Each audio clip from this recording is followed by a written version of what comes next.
ကျွန်တော်အချိန်တနာရီလောက်ယူပါမယ်ခါတိုင်းကတော့ဖြင့်ကျွန်တော်နောက်ဆုံးကနေပြီးပြောလို့ရှိပါတယ်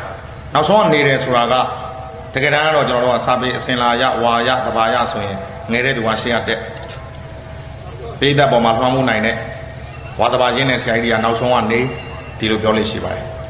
ဒါပေမဲ့ပြီးခဲ့တဲ့နိုဝင်ဘာလ10ရက်နေ့မတိုင်ခင်ရွေးကောက်ပွဲမတိုင်ခင်ကာလကတော့ကြမ်းကြမ်းတမ်းတမ်းနေရန်ရန်ကားကားတွေပြောရဆိုရတာဖြစ်တော့အဲ့လိုခါကြမ်းတမ်းခါရန်ရန်ပြောတဲ့ဘွဲကိုလည်းကျွန်တော်ကရထားတဲ့ခါကျတော့ကျွန်တော်နောက်ကနေပြီးတော့အဘတရအကုသိုလ်ပွားလေးရှိပါတယ်အပိစ္ဆာပွားလေးရှိပါတယ်အဲ့တော့အခုတော့တိုင်းပြည်ချင်းတွေကပြောင်းလဲနေပြီဆိုတော့ဆရာကြီးများကိုလည်းရိုသေချစ်ခင်လေးစားစွာနဲ့ကျွန်တော်တို့ငယ်စဉ်ကြီးလိုက်ဆိုပြီးတော့ကျွန်တော်ကရှေ့ကပြင်စာညီဦးလေးကအလဲနောက်ဆုံးမှဆရာကြီးဦးကိုလေးနောက်ဆုံးပိတ်အဲ့နောက်ဆုံးပိတ်ဆရာကြီးဦးကိုလေးကအသက်80ကျော်ပြီနော်တစ်နှစ်နှစ်နှစ်အသက်တွေကိုဆရာကြီးကဖွက်ထားတာခုံပေါက်ပြီးဟောမှာနော်ဟစ်ဟော့တဲ့ချင်းတွေပါပါတယ်နော်အဲ့ပိတ်သက်ကိုကျွန်တော်ကအမြည်ပေးတာပါအလဲမှာရှိတဲ့ဆရာညီဦးလေးဆိုတာလေဆရာကြီးလူလူဦးလာနဲ့ဆရာမကြီးလူလူတော်မရဲ့ရှင်သွေးတယောက်နာမည်ကျော်ကြားပြီးသားတမိုင်းမျိုးဆက်အင်အားကြီးမားတဲ့စာရေးဆရာတယောက်ဖြစ်တယ်ဆိုတာအားလုံးသိပြီးသားပါအဲ့တော့ကျွန်တော်အနေနဲ့ကတော့စာပေဟောပြောပွဲလာရတယ်လို့မထင်မဲနဲ့စာပေစီးကြောင်းတစ်ခုဂုဏ်သိက္ခာရှိတဲ့ပွဲတစ်ပွဲကိုကျင်းပရတယ်လို့ခံစားရပါတယ်ဒါကြောင့်ပထမအဆုံးကျွန်တော်တို့တန်ဖိုးထားတဲ့ဆရာအေးမင်းစောရဲ့ကြပြလေးတစ်ပုဒ်ကျွန်တော်ကိုစာပေရွတ်ဆိုခွင့်ပြုပါဒီကြပြလေးကရည်စရာမဂ္ဂဇင်းမှာဖော်ပြခဲ့တာပါကျွန်တော်တို့စာရေးကြပြတွေမဂ္ဂဇင်းမှာမပါခင်ကတည်းကဒီကြပြလေးကိုကျွန်တော်တို့လေးစားစွာနဲ့မှတ်စုစာအုပ်ထဲမှာကူးရေးခဲ့ရတဲ့ကြပြလေးတစ်ပုဒ်ဖြစ်ပါတယ်ဒီကနေ့တော့ဖြင့်ဆရာအေးမင်းဆောင်ကသူ့လက်ရင်းနဲ့ကျွန်တော်ကိုကိုယ်တိုင်ရေးပြီးတော့အမှတ်တရပေးလိုက်ပါတယ်ဒီကြပြလေးကိုကျွန်တော်ရွတ်ဆိုပြချင်ပါတယ်ကြပြကောင်းစဉ်ကဒန်ခံကျိုးလို့နာမည်ရပါတယ်ခုချိန်မှာလက်စစ်မီးတွေအရန်ပြတ်နေတဲ့အချိန်မှာဒီဒန်ခံကျိုးဆိုတဲ့ကြပြလေးကခန်းစားလို့ရမယ်ထင်ပါတယ်နော်ရန်ကုန်မြို့မှာလည်းလက်စစ်မီးတွေအရန်ပြတ်တာရှေ့ကပုံကိုယ်တွေရှုပ်ခဲ့သမျှနော်နောက်လူကမနိုင်မနှင်းလိုက်ပြီးတော့ရှင်းနေရပါတယ်ကြပြရဲ့ကောင်းစဉ်ကဒန်ခံကျိုးကျွန်တော်သိတယ်ပြည်သက်ကနည်းနည်းမြောက်ပြီးများများကြီးကြွရမယ်ဆိုကျွန်တော်သိတယ်ဒါပေမဲ့ဒီအချိန်တွေကအဲ့လိုမြောက်ပင်ပေးရမယ့်အချိန်တွေမဟုတ်တော့ပါဘူးနော်ကြပြရဲ့ကောင်းစဉ်ကဒန်ခံကျိုးကျွန်တော်လေးလေးစားစားရွတ်ဆိုပြစီငါတို့ဟာဒန်ခံကျိုးတွေပဲပြုတ်ကြမသွားအောင်အလိုက်တဲ့ညှို့ကိုးခဲ့ရတဲ့နေ့တွေအထောက်အကူဆိုတာတကယ်တော့ငါတို့ကိုနားထောင်ပေးုံတက်တဲ့ထုံးညှိထားတဲ့သွေးကြောများအတိုင်းလိုက်ခဲ့ကြဒန်ခံကျိုးတွေကြောင်းကော့ပြီးလေထဲမှာရီမောရင်းကဘာအနှံ့ကြောင်းကျိုးကြောင်းကြားမကြံရှောက်သွားလို့မောက်မိုက်ချင်းများအဆုံးမရှိသမျှငါတို့ဒန်ခံကျိုးတွေကြပြရဲ့အဆုံးသတ်ပိုက်ကိုထပ်ဆင့်ပြီးတော့ရွတ်ခွင့်ပြုပါမောက်မိုက်ချင်းများအဆုံးမရှိသမျှငါတို့ဒန်ခံကျိုးတွေဒီကြပြကိုရေးဖွဲ့တာကြပြစာအေးမင်းဆောင်ဖြစ်ပါတယ်မောင်မိုက်ချင်းနေအဆုံးမရှိတဲ့၍ဒန်ခံကျိုးတွေဆိုတာလေရှိနေပါလေဦးမယ်ရှင်းရှင်းလား88လူလူရေးတော်ပုံကြီးကနေတဆင့်ဂျားထဲမှာရွှေအောင်ဒေါ်လာရေးကနေတဆင့်ရဟန်းရှင်လူပြည်သူចောင်းသားចောင်းသူအပေါင်းဒန်ခံကျိုးပေါင်းများစွာတိုင်းပြည်အတွက်ရင်းနှီးခဲ့ရပါတယ်စတေးခဲ့ရပါတယ်အဲ့ဒီဒန်ခံကျိုးတွေရဲ့ရည်ရွယ်ချက်ဟာအလင်းကိုရရှိဖို့ဖြစ်ပါတယ်မောင်မိုက်ချင်းနေမဆုံးသေးတော့အဲ့ဒီဒန်ခံကျိုးတွေကပြည်သူလူထုနဲ့အတူရှိနေပါလေအောင်မယ်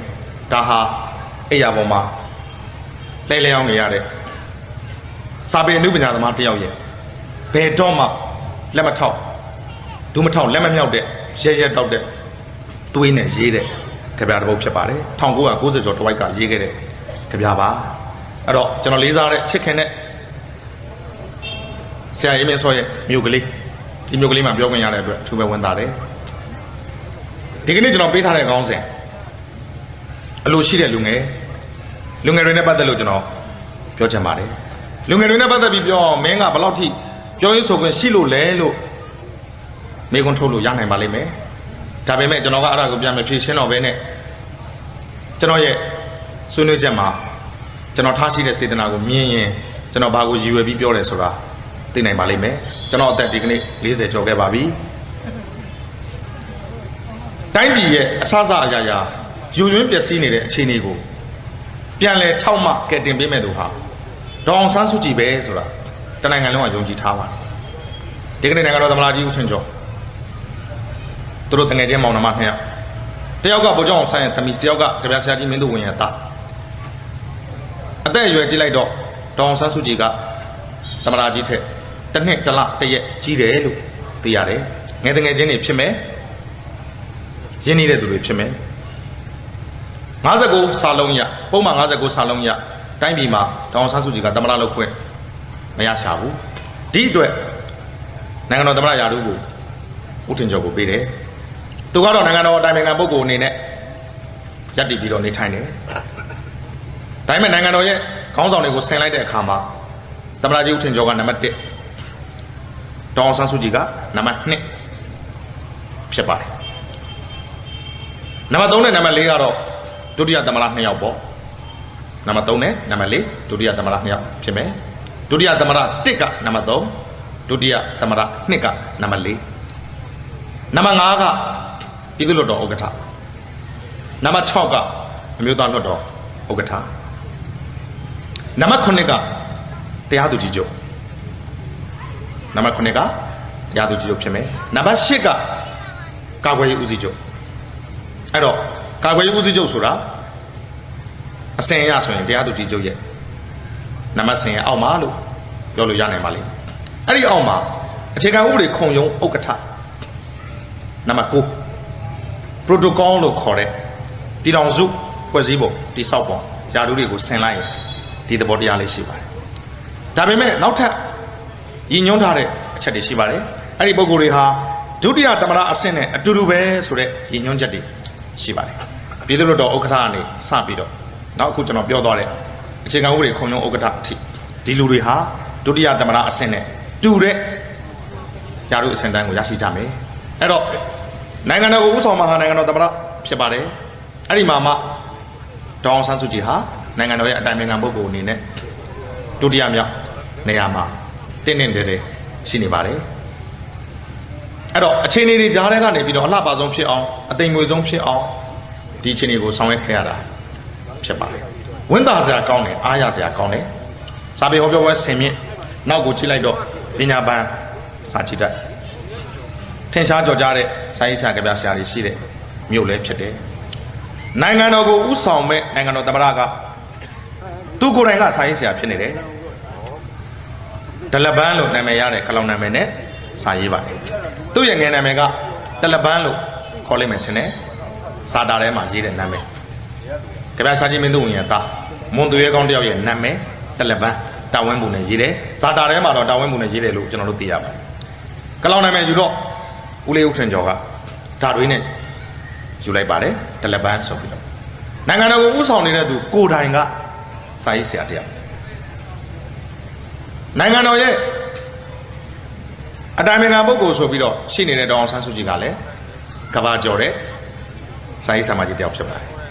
သူ့ရဲ့စာတွေကိုအင်္ဂလိပ်လိုရေးတဲ့အများသိတဲ့ Freedom from Fear ဆိုတဲ့စာအုပ်ဆိုရင်အချိန်ချင်းရိုက်ရတဲ့စာအုပ်ဖြစ်ပါတယ်အဲ့ဒီကရတဲ့ဒေါ်လာငွေကြေးတွေတိုင်းပြည်အတွက်လိုအပ်တဲ့နေရာတွေမှာဒေါခင်ကြီးဖောင်ဒေးရှင်းမှာပညာရေးမှာအများကြီးသုံးစွဲထားပါတယ်အဲ့ဒီကနေဆက်ကြည့်ရင်ပြန်ကြားရေးဝန်ကြီးကျွန်တော်တို့ကတော့ဆရာဖေလို့ခေါ်တဲ့ဒေါက်တာဖေမြင့်ကျွန်တော်တို့သူ့စာတွေနဲ့ကြည့်ခဲ့ရတာပါဒီကနေ့ပြန်ကြားရေးဝန်ကြီးကလည်းစာရေးဆရာဖြစ်ပါတယ်ဒီမိုကရေစီနိုင်ငံတွေမှာပြန်ကြားရေးဝန်ကြီးဌာနဆိုတာမလိုအပ်တော့ဘူးမရှိဘူးဒါပေမဲ့ဒီနိုင်ငံရဲ့အခြေအနေကတော့စကူးမကူဖြစ်တဲ့အတွက်လိုအပ်တယ်ထားရှိဖို့တင့်တယ်ဆိုတဲ့ဆုံးဖြတ်ချက်နဲ့ပြန်ကြားရေးဝန်ကြီးဌာနကိုဆက်ပြီးတော့ထားပါတယ်ထားတဲ့အခါမှာလည်းကျွန်တော်တို့ချက်ခင်လေးစားရတဲ့စာကောင်းပေကောင်းတွေကိုဆရာဖေမြင့်ကပြန်ကြားရေးဝန်ကြီးအဖြစ်တာဝန်ယူပါတယ်တိုးတက်ပြောင်းလဲမှုတွေကိုလည်းကျွန်တော်တို့မြင်နေရပါပြီအခုသတင်းစာမှာကြည့်မယ်ဆိုရင်တွေ့နိုင်ပါလိမ့်မယ်သတင်းစာတွေရဲ့အပြောင်းလဲကြေးမုံရံအပြောင်းလဲမြမလင်းအပြောင်းလဲအရင်တုန်းကသတင်းစာထဲမှာဘလို့မှဖော်ပြလို့မရတဲ့ဓာတ်ပုံတွေနိုင်ငံရေးအကျဉ်းသားတွေဒီကနေ့ဖော်ပြနေပြီ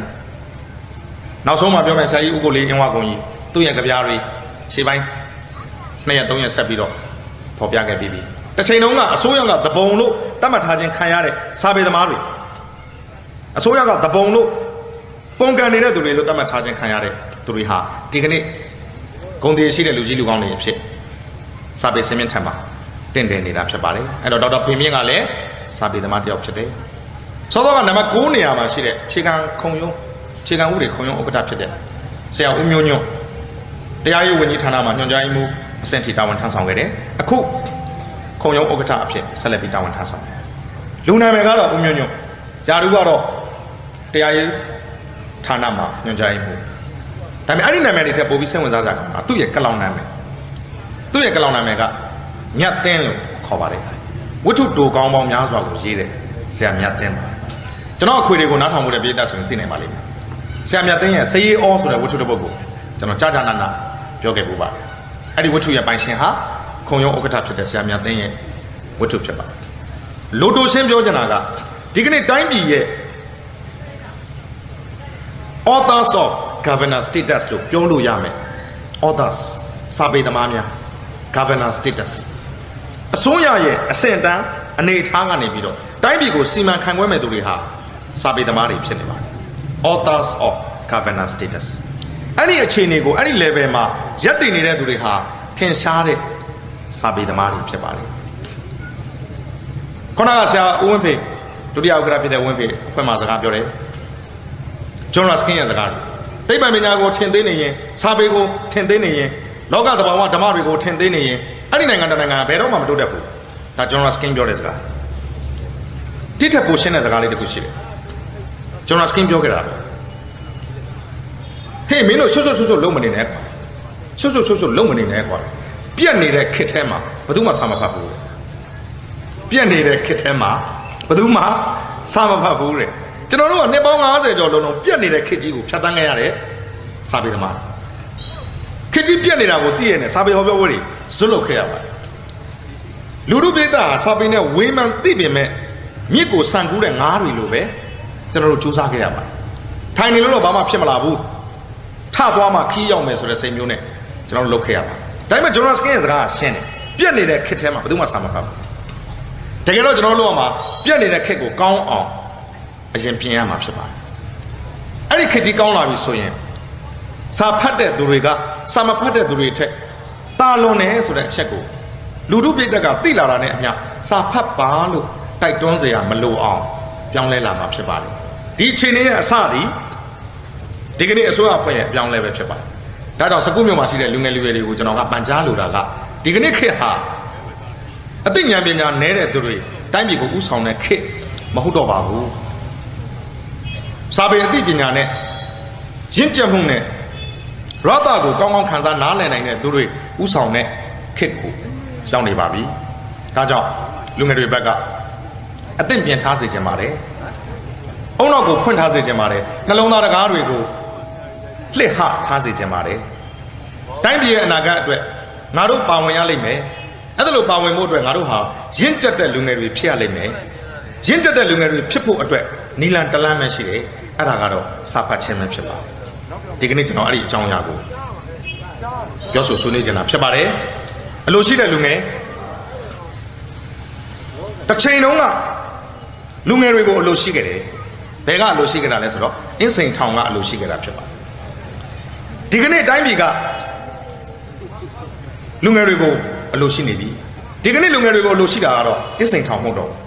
တိုင်းပြည်ကအလိုရှိတာဒါကိုလူငယ်တွေကသဘောပေါက်ဖို့လိုပါလိမ့်မယ်ဗိုလ်ချုပ်အောင်ဆန်းနှစ်ရာပြည့်ကျင်းပကြတယ်နှစ်တရာပြည့်2015နှစ်တရာပြည့်2016တရားတနှစ်ပြည့်ပွဲတွေကိုကျွန်တော်တို့ကသွားရတယ်လူငယ်လေးတွေလာကြိုတယ်ကျွန်တော်ထုတ်ကလေးကိုလှမ်းဆွဲတယ်ညနေ9:00 နာရီလောက်ကွန်လေးတွေဝါထားတယ်ပေါ့နှုတ်ဆက်တယ်မင်္ဂလာပါဆရာမင်္ဂလာပါဆရာလို့သူပါဇက်ကကျွန်တော်မျက်နှာနဲ့ကပ်ပြီးပြောလိုက်တဲ့အချိန်မှာ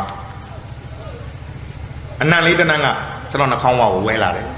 အဲ့ဒီအနံကကိုယ်နဲ့ရင်းနေတယ်သိမစိမ့်ဘူးအရက်နဲ့ဟက်ကောင်လေးမင်းတို့စောစောစီးစီးကွာတောက်ထားကြပြီလားလို့ပြောတော့လူငယ်လေးကပြုံးဖြည်းဖြည်းနဲ့ပျော်လို့ပါဆရာရဲ့ပျော်လို့ပါဆရာရဲ့ဘ ဘိုးချုပ်နေရပြီဆိုတော့လေတသက်မှာတစ်ခါပဲကြုံတာဆရာရဲ့ပျော်လို့ပါဆရာလာမယ်လို့ပြောတဲ့အတွက်လေပျော်လို့ပါဆရာဆရာကလည်းကျွန်တော်တို့ဆိုရင်စူဖို့ကြီးပဲစဉ်းစားနေတာပဲတဲ့ကျွန်တော်တို့ဘိုးချုပ်ကိုဘယ်လောက်ချစ်တယ်လဲဆိုရင်အရက်တောက်တာတော့မှပဲပြုံးတဲ့နံပြားနဲ့ပဲမြည်တာပါဆရာရဲ့ဟာဘိုးချုပ်ကိုချစ်လွန်းလို့ပဲပြုံးတဲ့နံပြားနဲ့ပဲမြည်တယ်ဆိုတဲ့လူငယ်တွေကိုနှစ်ဖူးတွေဒူးတွေတွေ့တဲ့အချိန်မှာကျွန်တော်နည်းနည်းမျက်ခုံးထုတ်သွားပါမဆူရက်ပါအပြစ်မတင်ရက်ပါကျွန်တော်ဟာကိုရန်10တန်းကျောင်းသားတွေကိုဇီဝဗေဒဘာသာရသင်ကြားတဲ့သင်ကြားရင်းနဲ့အသက်မွေးတဲ့ကျူရှင်ဆရာတယောက်ဖြစ်ပါတယ်ဒီကလေးတွေနဲ့နှစ်20ကျော်နေခဲ့တဲ့အတွေ့အကြုံရှိတဲ့အတွက်လူငယ်တွေကိုကျွန်တော်အပြစ်မတင်ရက်ပါဘူးမှောင်မိုက်နေတဲ့ကာလာကြီးတစ်ခုလုံးကိုသူတို့ဖြတ်တန်းခဲ့ရတယ်တော်ခွင့်မရှိတဲ့ပတ်ဝန်းကျင်ကိုသူတို့ဖြတ်တန်းခဲ့ရတယ်စနစ်တကျဖြတ်စည်းခြင်းခံရတဲ့လောကထဲမှာသူတို့ရှင်သန်ခဲ့ရတယ်ပေးပြုံးတဲ့နံပြားတော့ပဲသိတာသူတို့အပြစ်မဟုတ်ဘူးလူငယ်တွေကိုအဲ့ဒါလိုဖြစ်အောင်လုပ်တဲ့လူကြီးတွေရဲ့အပြစ်ကျွန်တော်ကဒီလိုမြင်တယ်အဲ့တော့ကျွန်တော်အပြစ်မတင်ရဘူးဒါပေမဲ့ဒီလူငယ်လေးတွေဟာပဲပြုံးတဲ့နံပြားကိုကြော်တဲ့အသိအမြင်မျိုးတော့ရမှာကောင်းလိမ့်မယ်ဆိုတဲ့စိတ်ပေါ်ပါတယ်ဘိုးချုပ်ကိုချစ်လွန်းလို့အရက်တောက်တာတောင်မှပဲပြုံးတဲ့နံပြားနဲ့ပဲမြည်တယ်လူဆိုတာကိုယ့်ဘဝနဲ့အလံဝေးတယ်လို့ထင်ရင်ကိုနဲ့တိတ်ပြီးဝေးကွာလွန်းတယ်လို့ထင်ရင်အိမ်မက်မက်လေးမရှိပါဘူးပြန်ပြောပြစေလူဟာကိုယ့်ဘဝနဲ့အလံဝေးတယ်လို့ထင်ရင်စိတ်ကူးရင်လည်းမရှိပါဘူးဘယ်တရောင်းစားတယောက်ကမှနိုင်ငံတော်သမ္မတတယောက်ကိုမနာလိုဝင်တို့ဖြစ်လိမ့်မရှိပါဘူးဘဝချင်းကကွာလွန်းတော့ဒါပေမဲ့အဲ့ဒီတရောင်းစားကတရောင်းစားချင်းကြတော့ဖတ်ဆောင်ခုတ်လေးရှိပါတယ်ဒီပလန်ထိတ်မှာတောင်းတဲ့ကောင်က9000ရတယ်ဒီပလန်ထိတ်မှာတောင်းတဲ့ကောင်က9000ရတယ်ဆိုရင်9000ရတဲ့ကောင်အိတ်မပြောတော့ဘူးလူဟာကိုယ့်ဘဝနဲ့အလံဝေးတယ်လို့ထင်ရင်အိမ်မက်မက်လေးမရှိဘူးစိတ်ကူးရင်လေးမရှိဘူးဒီကနေ့လူငယ်တွေဘိုးချုပ်နဲ့ပတ်သက်လို့ဘယ်လိုခံစားကြလဲဘိုးချုပ်အောင်စားဆိုတာနတ်စင်မော်တင်ထားရမယ်နတ်မင်းတမင်းလို့38မင်းထဲမှာထပ်ပေါင်းရမယ်နတ်မင်းတမင်းလို့မိုးဘော်ကကြာလာတဲ့သူရဲကောင်းတယောက်လို့ဒန်နာရီတဲကအာဇာနီတယောက်လို့သူတို့နဲ့တိတ်ကိုဝေးကွာတဲ့အခြေအနေမျိုးဖြစ်နေပါတယ်ခရစ်စနစ်ကလည်းသူတို့နဲ့ဝေးကွာအောင်ဆောင်ရွက်ခဲ့ပါတယ်ပြီးခဲ့တဲ့ဆရာနာရှင်ကာလတစ်လျှောက်လုံးကျွန်တော်မိတ်ဆွေများသိပါလိမ့်မယ်ဘိုးကျောင်းဆန်းတပ်ပုံလေးကိုကန်လိုက်တဲ့အတွက်ချိတ်လိုက်တဲ့အတွက်စန္ဒဖော်ထုတ်လိုက်တဲ့အတွက်10နှစ်ဒေါအောင်ဆန်းစုကြည်ရင်တို့လေးထိုးလိုက်တဲ့အတွက်9နှစ်ဖျားမှာ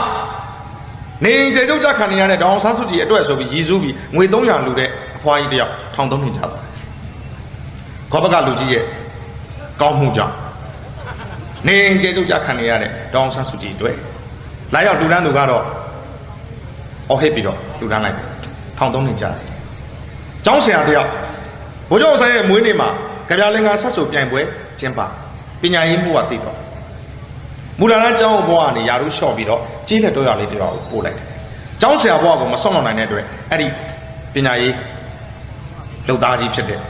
ကျောင်းဆရာကြီးဟာအလုပ်ကနေမထွက်ဖက်နဲ့ဆက်လက်ပြီးတာဝန်ထမ်းဆောင်တယ်အဲ့ဒီလူကတခြားလူမဟုတ်ဘူးကျွန်တော်တို့ရဲ့မိတ်ဆွေဝတ္ထုတို့တွေကိုအင်မတန်နှစ်ချိုက်အောင်ရေးဖွင့်နိုင်တဲ့ဝတ္ထုတို့ဆရာတာလွန်ကျော်ပခုတ်ကူမှာရှိပါတယ်